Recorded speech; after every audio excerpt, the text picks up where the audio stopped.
Greetings and coming to you today from my dining room, and thank you for tuning in. In this lecture, we're going to continue our work with the Gospel of Luke.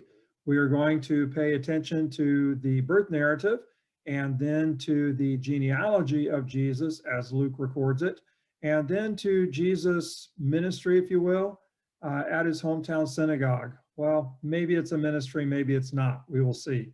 So I'll start by sharing the screen as we begin to get into the birth narratives. Okay, so on the left-hand side, we have the account of Zechariah and Elizabeth and the birth of John the Baptist. And then on the right-hand side, we have the account of Jesus being presented at the temple where he is met by Simeon and Anna. And in between, we have the birth of Jesus. So let's go ahead and walk through the account of Zechariah and Elizabeth in chapter 1. So we meet them there, and Zechariah is a priest and Elizabeth his wife. They're from the line of Aaron. And so they are a priestly couple, and Luke tells us that they are righteous and they walk blamelessly before the Lord, upholding all of the commandments. And we also learn that they are old and that they are barren. Now, Zechariah receives a visit from an angel of the Lord while he is burning incense in the temple. This was a real privilege to be able to enter into the holy part of the temple and to offer incense. The incense represented the prayers of the people. Only the priest could go in the actual temple building. Courtyard outside, you had all the people there praying. And so Zechariah is able to enter into the priestly part or the holy part of the temple, not the Holy of Holies, but the holy part of the temple where all the priests could go. And he is able to enter in there and to burn incense. And again, the incense represents the prayers of the people. And while he is in there, the angel of the Lord visits him. And the angel of the Lord tells him not to be afraid, that your prayer has been heard, and that your wife Elizabeth will bear a son, to make ready a people for the Lord, or to make ready for the Lord a people prepared for the coming of the Messiah. And the question we need to wrestle with here at first is, what has Zechariah been praying for? And most likely he has not been praying for a son. Remember, they are old. And so they probably prayed for a son when they were younger, but now they're so old they wouldn't know what to do with the son if they had one. And so probably he is not in there praying for a son. He is a faithful priest. He is upright, and he is praying for, we would guess, praying for God to send the Messiah. That was the big prayer of all the people of Israel. And so he's not there as a priest kind of praying his own prayers. He is there to pray the prayers of the people, to represent the people. And the cry of Israel at this time is for God to send the Messiah. All Israel is praying for the Messiah. Now, if you're not sure about this, I challenge you to take a look at Zechariah's song at the end of chapter 1. So when Zechariah's son is born, he spends the first half of the song singing about the Messiah, and it's not until he's halfway through the song that he begins to sing about his own son and how his son is blessed with the privilege of preparing the way for the Messiah. So the first story we get, it's a story about the birth of John the Baptist, but what's good news about that is that the prayer for the Messiah has been heard and that God is answering that prayer. Now we go to the other side of the birth of Jesus, to Simeon and Anna. And so the angels have gone home, the shepherds have gone home, and now 8 days after the birth of Jesus, his parents are taking him to the temple to offer the proper sacrifice. So when in the temple, there are Simeon and Anna, and they are in the temple all the time. They're not a couple. Many people, like my wife, think they should have been a couple. Maybe you have people in your church that are like this, to where they're old and they're widowed, and it just seems like they ought to get together. And so we have a couple like that in my church. So anyways, Simeon and Anna in the temple all the time, praying constantly for the Messiah. They are spirit-filled, they are devout, they are righteous. And again, they're not a couple, so they kind of parallel Zechariah and Elizabeth. There's some symmetry going on here, but just remember Zechariah and Elizabeth, they are a married couple. Simeon and Anna, they are an old widowed couple that prays constantly in the temple. And so at least we think Simeon was widowed. Uh, Probably just better stop there. So anyway, so what's important here is that Simeon and Anna both recognize that Jesus is God's answer to their prayers. And Simeon has received a promise from God that he would not depart until he saw the birth of the Messiah. And when he sees baby Jesus brought into the temple, he recognizes right away that Jesus is the Messiah, the promised one. And Simeon quotes some scripture about Jesus from Isaiah. And one of the lines that he mentions is that Jesus is a light for revelation to the Gentiles and for glory to your people Israel. So Simeon recognizes that Jesus is the promised Messiah. Anna begins to give thanks to God and to speak of Jesus to all who are waiting for the redemption of Jerusalem. Again, the redemption of Jerusalem, that was the job of the Messiah. And so she is speaking to everyone who's there, letting them know that Jesus is the one who will bring God's redemption to Jerusalem. He's the Messiah. So what I'm trying to really get you to see is that prior to the birth of Jesus and post birth of Jesus, we have faithful, righteous Israel praying for the Messiah. That Zechariah and Elizabeth and Simeon and Anna, they represent righteous, faithful, praying Israel. And they recognize that Jesus is God's answer to Israel's prayers for the Messiah. And while others might not recognize him, while others might just see this couple bringing in their baby boy to be dedicated to the Lord, Simeon and Anna, Zechariah and Elizabeth, they know and they recognize that Jesus is God's answer to Israel's prayers. And so they have been praying, and God has heard their prayers, and Jesus is the answer to their prayers. Jesus is the Messiah. Now, remember who Luke is writing for. He is writing for Theophilus. And remember that Theophilus is this God-fearer who needs assurance about the certainty of what he has been taught about Jesus. And so Luke already is kind of taking aim at meeting Theophilus's need. And so Luke, through the stories of Zechariah and Elizabeth and Simeon and Anna, is assuring Theophilus that Jesus is recognized as the Messiah by righteous, praying, faithful Jews. Simeon and Anna recognize him. And these two in particular, as well as Zechariah and Elizabeth, are reliable witnesses that reinforce the gospel that Theophilus has received. Okay, I can't emphasize that enough.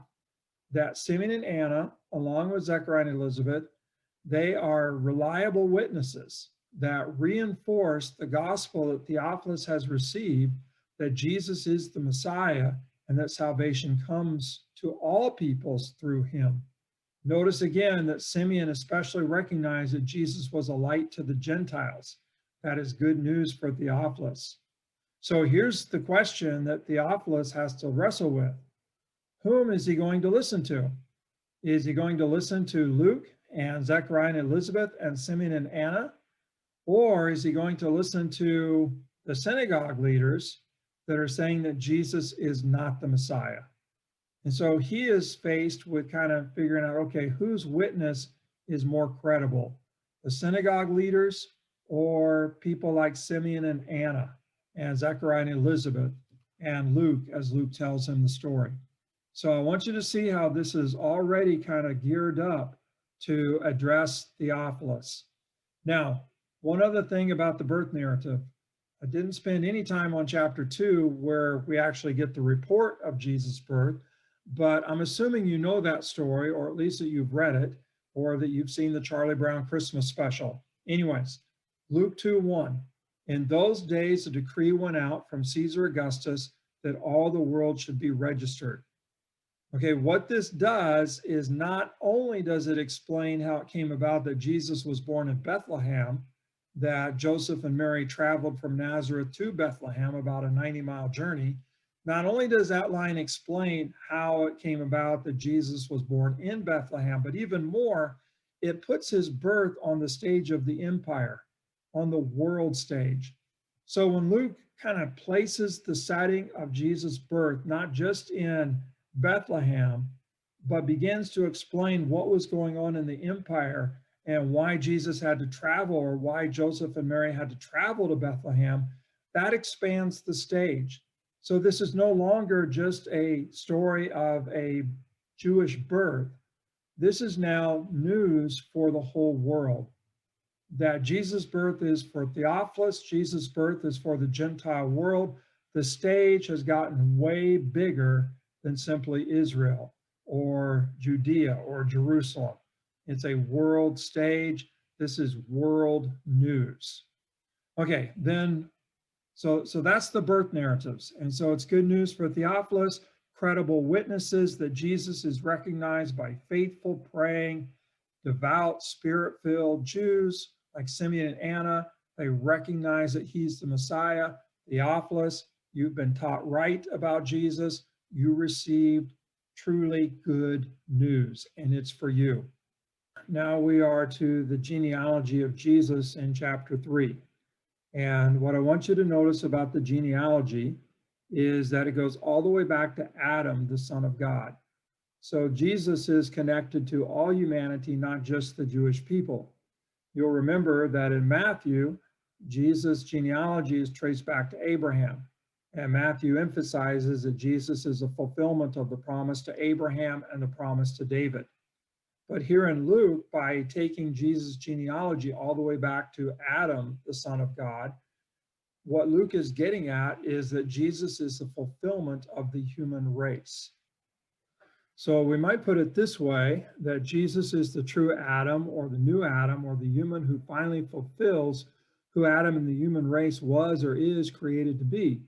So Luke is arguing just in the genealogy itself that Jesus is the fulfillment of humanity, that he's the true Adam, the real Adam, the new Adam. And so he's connected to all people, he's for all people, and in him the purpose of humanity is being fulfilled. Okay, now notice where the genealogy is located. If you look a little bit before the genealogy, the story immediately before is the story of the baptism of Jesus. And then if you look right after the genealogy, we have the temptations of Jesus. And so the question becomes, why would Luke splice the genealogy right in between the baptism and the temptations? In Mark, we go straight from baptism to Jesus' time in the wilderness. No details about the temptations compared to Matthew and Luke, but that's the pattern: baptism, wilderness temptations, and on we go. Luke intentionally places the genealogy here. So why would Luke splice the genealogy of Jesus in between the accounts of Jesus' baptism and the temptations? What's the message? Okay, well, if we think about the baptism is a symbolic event that foreshadows Jesus' death on the cross. Jesus didn't really need to be baptized in the sense that it was a baptism for the repentance of sins.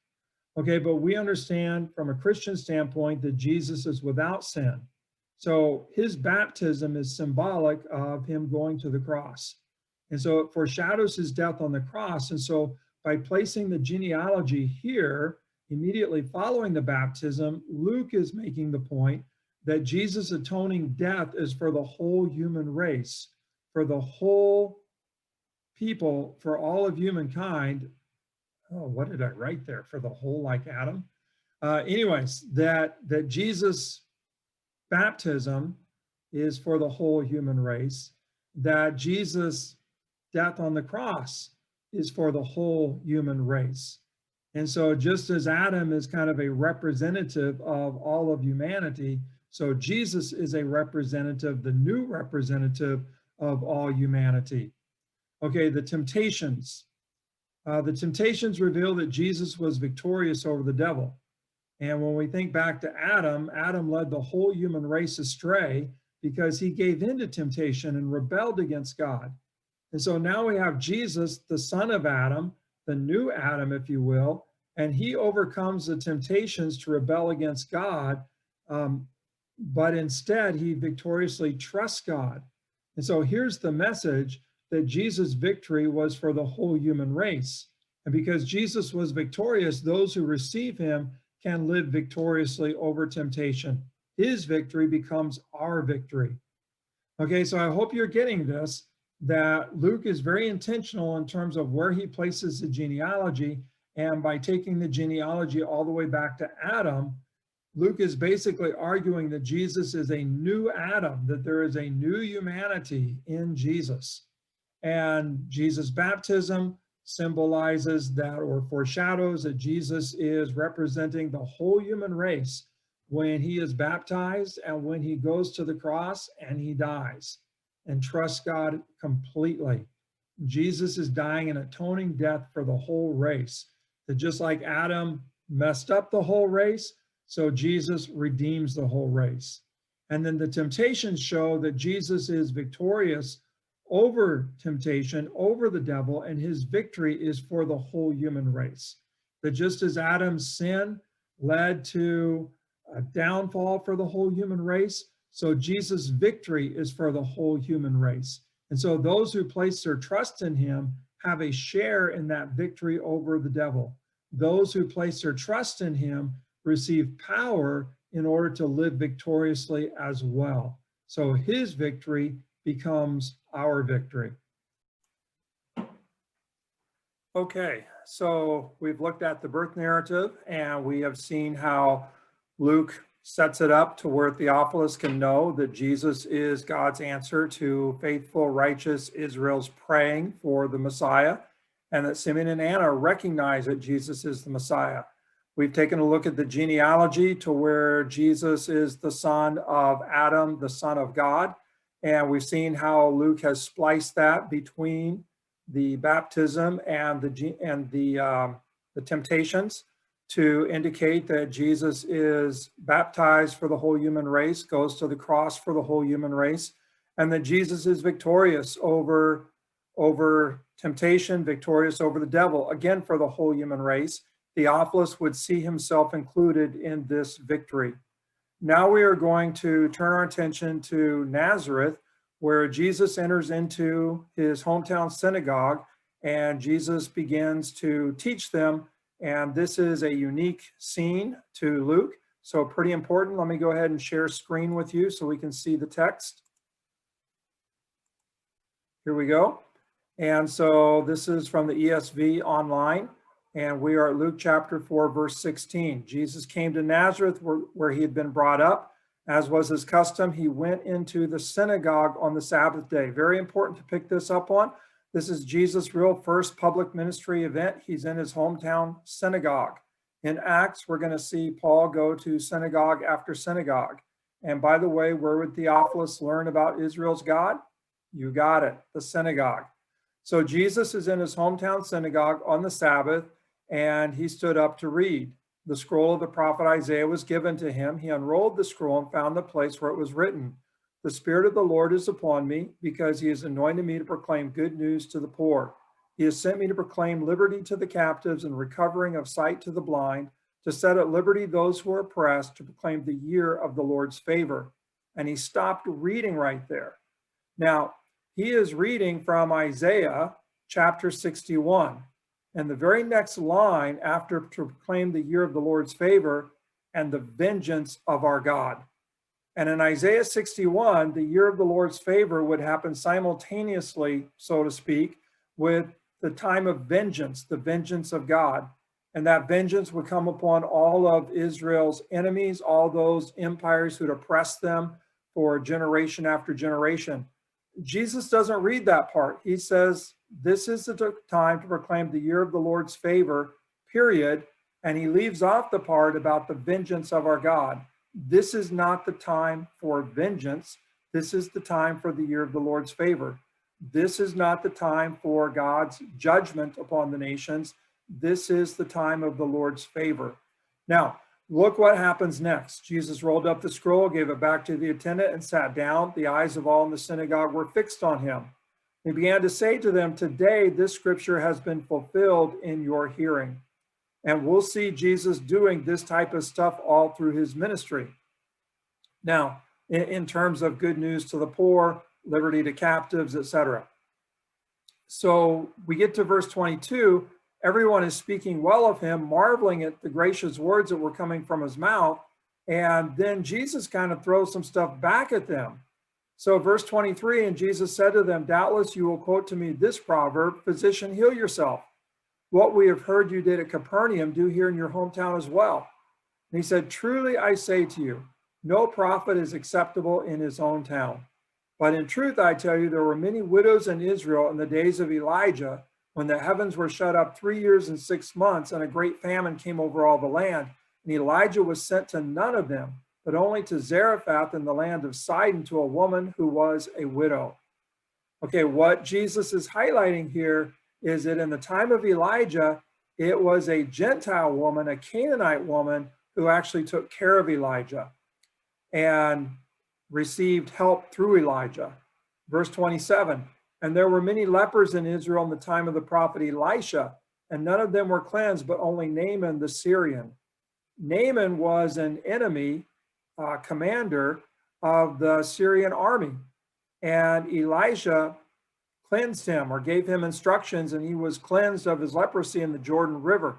So in both of these accounts, Jesus is highlighting how God showed grace, God showed favor to Gentiles. Again, this is great news for Theophilus.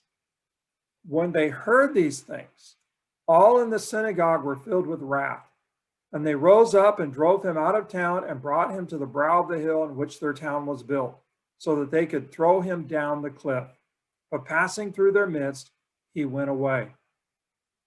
Jesus' own hometown synagogue did not recognize that Jesus was the answer to their prayers. And they are so bent out of shape, so angry, that Jesus would talk about how it was the year of the Lord's favor and Gentiles were included in that favor, that they were ready to be done with him. They were going to throw him off a cliff and rid the earth of him. But Jesus passed through their midst. And so what we're seeing here is a synagogue that is rejecting Jesus as Jesus brings this good news that Gentiles are included in the year of the Lord's favor. Again, who's reading this? Who's this written for? Yeah, Theophilus and those God-fearers. And what they're seeing is that from the get-go, synagogue leaders turned against Jesus rather quickly, and they were ready to be done with him. But Jesus persisted, Jesus passed through their midst, and Jesus continued his ministry of announcing that good news and setting captives free and giving people liberty and giving people peace. By the way, it's kind of interesting if we jump all the way to the end of the gospel where Jesus is on the cross.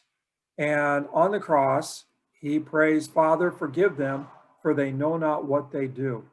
And all through Luke, we see, and Acts, we see Jewish leadership rejecting Jesus.